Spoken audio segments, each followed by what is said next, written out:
Hi friends, ഇന്ന് പുട്ടുണ്ടാക്കിയാലോ. ഇവിടെ 1 cup മാവ് എടുത്തിട്ടുണ്ട്. ഇത് പാക്കറ്റ് മാവ് തന്നെ, കടയിൽ നിന്ന് വാങ്ങിയത്. പുട്ടിൻ്റെ മാവ് തന്നെ വേണം, കുറച്ച് തരി തരിയായിട്ട് വേണം പുട്ടുമാവ്. പിന്നീട് ചെറുതായിട്ട് ചീനച്ചട്ടി ചൂടാക്കി ചെറുതായിട്ടൊന്ന് വറുത്ത് തണുപ്പിച്ച് വെച്ചിട്ടുണ്ട്. ആ പ്രോസസ്സ് ചെയ്തില്ലെങ്കിൽ ഒന്നുമില്ല, പുട്ടുമാവാണിത്. 1 കപ്പ് എടുത്തിട്ടുണ്ട്. ഇതിൽ കുറച്ച് ഉപ്പിടുക.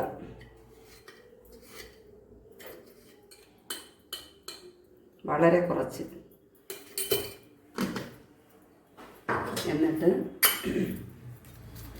പച്ചവെള്ളം ഒഴിക്കുക. പച്ചവെള്ളം കുറച്ച് ഒഴിക്കണം. ഇത് ഇങ്ങനെ ഒന്ന് നനയാൻ വേണ്ടി ചുറ്റി ചെറുതായിട്ടൊന്ന് ഇങ്ങനെ പുറത്ത് ഒഴിച്ചിട്ട് പിന്നെ ഇതിനെ ഇപ്പോൾ കുഴയ്ക്കരുത്. ഒരു 10 മിനിറ്റ് ഇതിങ്ങനെ റെസ്റ്റ് ചെയ്യാൻ വിടുക.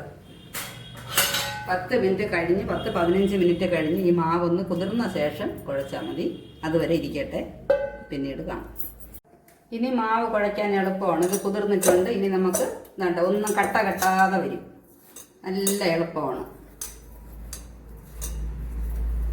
വളരെ ഈസി ആയിട്ട്. അങ്ങനെ ഒരു കട്ടി പോലും ഇല്ല, നല്ലതുപോലെ ഇങ്ങനെ വരും. 15 മിനിറ്റ് വച്ചിരുന്നിട്ട് ചെയ്താൽ ഇങ്ങനെയാണ്. ഇതിപ്പോൾ വെള്ളം കുറവെന്ന് തോന്നിയാൽ കുറച്ചുകൂടെ മിക്സ് ചെയ്യാം.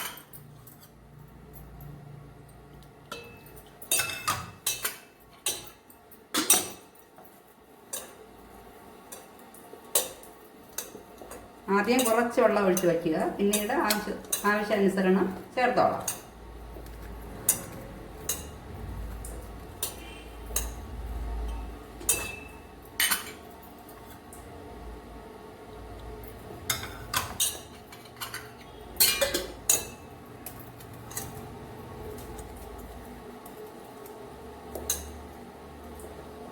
ഓക്കെ, മാവ് റെഡി ആയിട്ടുണ്ട്. ഇനി നമുക്ക് പുട്ടിൻ്റെ ചില്ലിടുക. ഇത് ബിഗിനേഴ്സിന് വേണ്ടിയാണ്, എല്ലാവർക്കും അറിയാം. എന്നാലും പാചകം ചെയ്ത് തുടങ്ങുന്ന ആൾക്കാർക്ക് വേണ്ടിയാണ് കൂടുതലും കോൺസെൻട്രേറ്റ് ചെയ്യുന്നത്. ചില്ലിട്ടിട്ട് തേങ്ങ ഇടുക.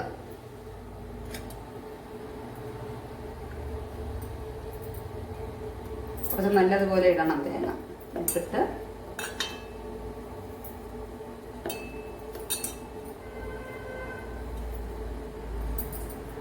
ഏതാണ്ട് ഒരു അരക്കുറ്റി ആവുമ്പോൾ വീണ്ടും തേങ്ങ ഇടണം.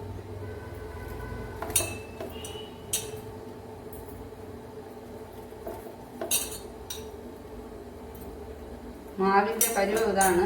എന്നെ നല്ല കുറവായിരിക്കും, എന്നാൽ മാവ് കുതിർന്നിട്ടുമുണ്ട്.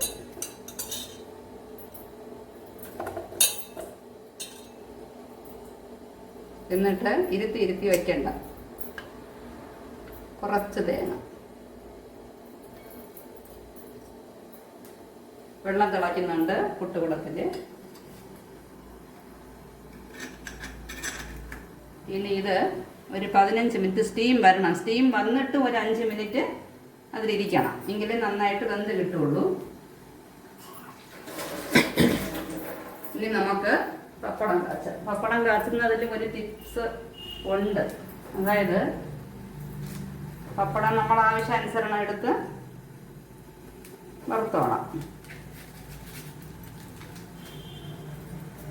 അതിൽ ഇങ്ങനെ ഡയറക്റ്റായിട്ട് ഇടുന്നതിനേക്കാളും ആദ്യം പപ്പട കുത്തി കൊണ്ട് 2 ദോര ഇടുക. കാരണം അപ്പോൾ ഈ പൊള്ളി എണ്ണ കുടിക്കുന്നത് അവോയ്ഡ് ചെയ്യാം. അതിനുവേണ്ടിയാണ് ഈ ദോര ഇട്ടിരിക്കുന്നത്.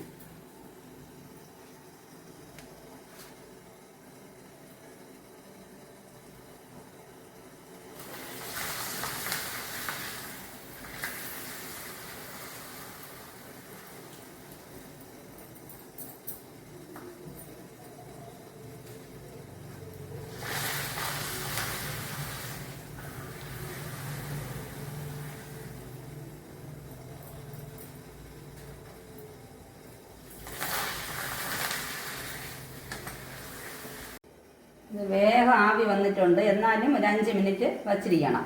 അത് കഴിഞ്ഞ് എടുത്ത് നല്ല കട്ടിയുള്ള ഒരു കമ്പ് കൊണ്ട്, തവിക്കണായാലും മതി, ഇങ്ങനെ കുത്തി വയ്ക്കുക. അടിപൊളി പുട്ട് റെഡി.